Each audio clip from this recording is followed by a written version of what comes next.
Hey guys, MetalJesus here, and today we're going to take a look at some more PSP games. Now you guys know that the PSP is one of my favorite handhelds, and the reason for that is simple. There are so many great games for it. However, one of its major drawbacks is that it doesn't have a second analog stick, and therefore shouldn't be able to play first-person shooters very well. But some developers did take on the challenge and release some first-person shooters on the PSP. So today we're going to take a look at 10 of those games and find out, are they any good? Let's take a look.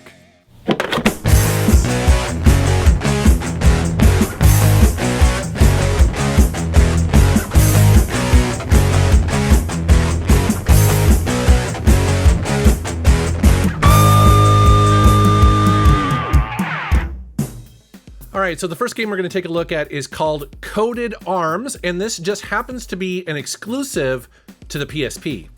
And by the way, guys, I want to mention that the footage that you're seeing was captured by me using the official PSP component cables and then outputting to HDMI using a converter. And then on top of that, I'm actually using the M Classic video converter. So that's why it looks a little bit clearer, maybe a little bit smoother than normal. I remember when Coded Arms first came out, and it was really exciting being a PSP owner to see a developer take on the challenge of bringing a full-blown first-person shooter to the handheld because, like I mentioned, there's not a second analog stick or analog thumbstick, and so I know it's a challenge, but it was cool to see Coded Arms do it pretty successfully. The premise of this game is that you're really fighting in this virtual Matrix-like world. There's a story here. It doesn't really matter. It's just basically in the future and you're kind of battling in VR, and that's why it looks the way it does. And I remember thinking at the time that this is a pretty decent first-person shooter on the PSP. Now, going back today and replaying this is a little bit underwhelming, primarily because it has sort of old-school arena-style battles. In other words, the level design in this game isn't the most exciting. You kind of just walk into a room and you get locked in there for, most cases, and you have to just kill everything that moves in order to move on to the next room or level. However, all of that was improved in the sequel called Coded Arms Contagion. And like the original game, the sequel is exclusive to the PSP, but again, it's better in almost every single way.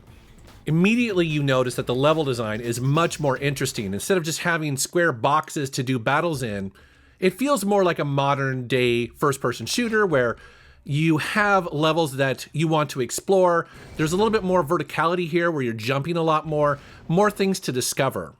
But all of this comes at the cost of frame rates. And as you can see by this footage here, it's running a little choppy. It's not great, but it is still fun.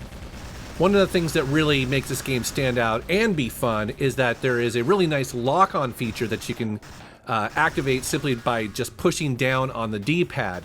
So that allows you to, like I said, just lock on, but then you can kind of circle strafe around your enemy and take them out pretty quickly. There's also a bunch of different weapons to play around with, and as you see by the footage here, it just looks and feels like a more modern day first-person shooter, but again, just on the PSP. And another thing I really like about this game is that it gives you the ability to strip away the textures while you're playing, to almost see it kind of like the Matrix. And you see it here on the screen where suddenly you can kind of see through walls and see where the enemies are and kind of plan your attacks. Both Coded Arms games on the PSP are pretty decent, but if you're new to the series or maybe new to the PSP, definitely pick up the sequel first because that is clearly the better one.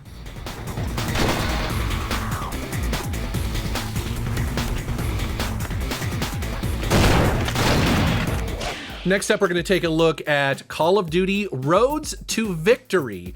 So this is basically a mobile PSP version of Call of Duty 3 that you would have played on, say, the Xbox 360 or the PlayStation 2. And as you can see here, this game takes place during World War II, which was very common of first-person shooters of that time. And thankfully, this is a pretty full version of the game brought over to the PSP.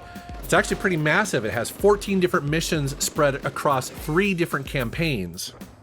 Now, I know a lot of people kind of make fun of the Call of Duty series, and for good reason, but myself, I've always really enjoyed the single-player missions, the single-player campaigns, because they really put you in the middle of this massive war, and it feels just like you're part of an action movie, that all the stuff is going around you all the time, and they capture that here on the PSP version. I also really like and enjoy that classic Call of Duty auto aim feature that is in every game, where you click the trigger to zoom and then it immediately kind of hones you in and auto targets your enemy, and then you can just fire away. I know it's not realistic in any way, but I do enjoy that. Another thing I noticed about this that I really appreciated is that there are really low load times during missions, and also autosaves are very quick. So not every game is like that, and that was really handy. You can tell that they optimize it for the PSP here. I would say this is actually one of my favorite first-person shooters on the PSP. Now, I know it's not probably the best-looking game on the PSP, but this game's got it where it counts, and that's the gameplay.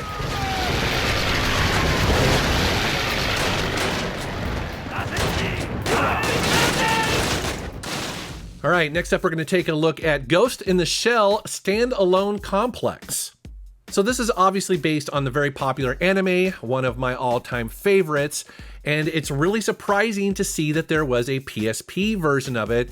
You know, obviously you would expect that in Japan, but yeah, it was brought over to North America, so it's very cool to see here.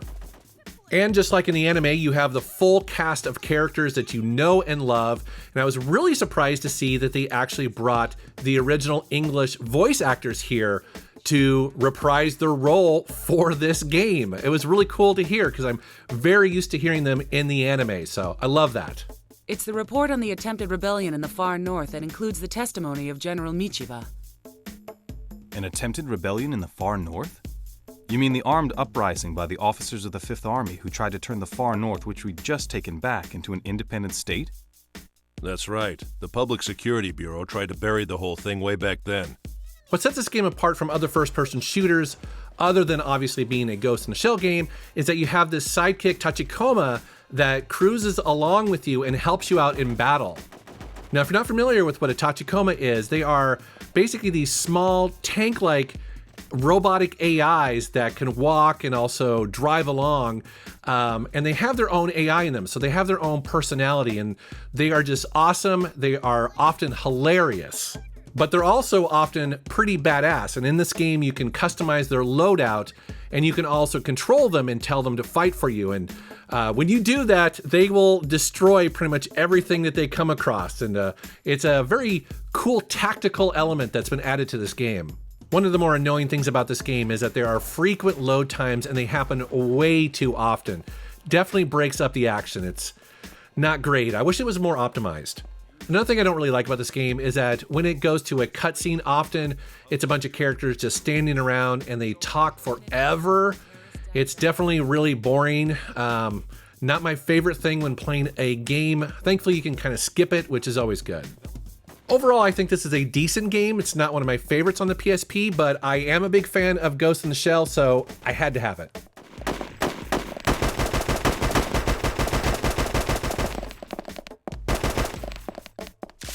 Now we're going to check out Brother in Arms D-Day. This is another exclusive game to the PSP. And like so many other first-person shooters of the time, this one is also set in World War II. Big surprise, right? But I will say that this is known for having a surprisingly decent story, so they really decided to focus in on that here. What's interesting about this game is that it controls very differently than every other game I'm going to show you in this list. Traditionally on the PSP, you control movement with the thumbstick, but then you look with the face buttons, and it's not a great solution, but it is probably the best solution. However, in this game, actually, it functions more like a third-person game where you push the thumbstick in a direction and your character turns and looks in that same direction. So it's a subtle difference, but it's one where sometimes I like it better and other times I'm not so crazy about it. Another thing that's kind of interesting about this game is that it gives you a situational view if you want. So basically you can push a button on your PSP and it will zoom way out and give you kind of this overview where you can see your enemy, you can see the terrain, and you can kind of plan your attack and decide if, well, you don't even have to attack if you don't want to. You can actually, in some cases, try to sneak around an enemy or use, bushes or buildings for cover. It's a very cool idea. I also think this game's got some pretty decent graphics for the PSP. Now, do I like this one over Call of Duty? I would say no, but I do think it's pretty well made for the PSP.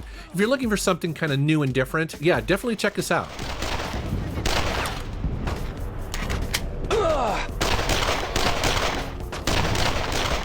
Okay, so here's something a little bit different and something I wasn't expecting to see on the PSP, and that is Peter Jackson's King Kong, the official game of the movie. I remember when this movie came out on the heels of Peter Jackson's amazing Lord of the Rings trilogy, and, you know, for the most part, I thought King Kong was just okay, but what was really interesting at the time is that there was a ton of officially licensed video game versions of that movie, and of course the PSP got one as well. Like those big console versions, the PSP port is mostly a first-person shooter as well, although it does turn into a third-person action game when you start to control King Kong.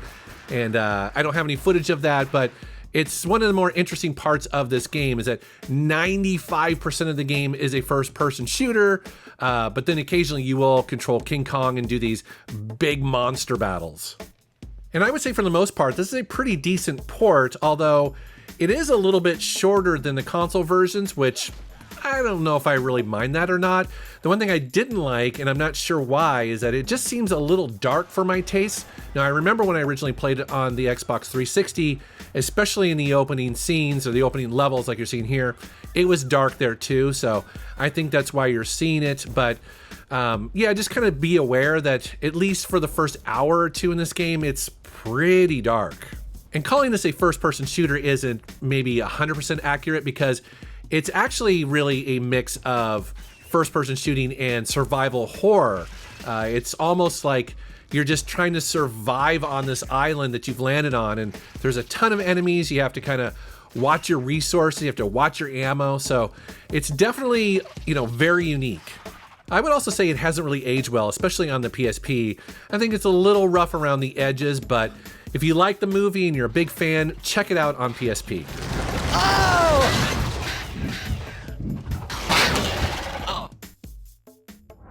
Next up is a fan favorite on the PSP, and that is Star Wars Battlefront 2. What's cool about this game is that it actually supports both first-person and third-person views. You can choose whichever one you want. And this was back when everybody was playing Star Wars Battlefront. I remember I had this on my Xbox, people were playing it all over the place, and it was cool to get a really faithful and decent version on your PSP. However, you guys can see by the gameplay footage here that at times it has a pretty low frame rate, and you know, the graphics aren't necessarily the best. But surprisingly, that doesn't really matter because this game is fun. I loved playing this back in the day, and playing it tonight, capturing this gameplay footage was so much fun. It was just great to jump back into this. It's definitely one of my favorite PSP games. So cool.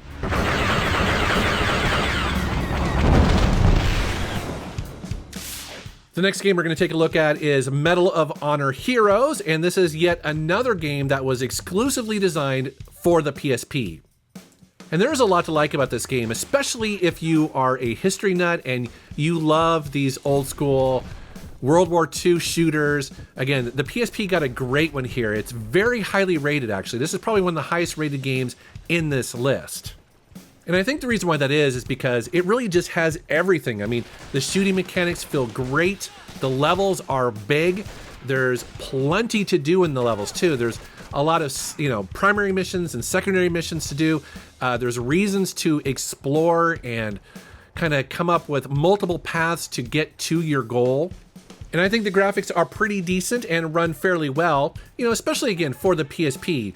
You know, it's hard for the PSP to do these games well, especially with a lot of different elements in there. But yeah, the first Medal of Honor game, I think, does a pretty decent job.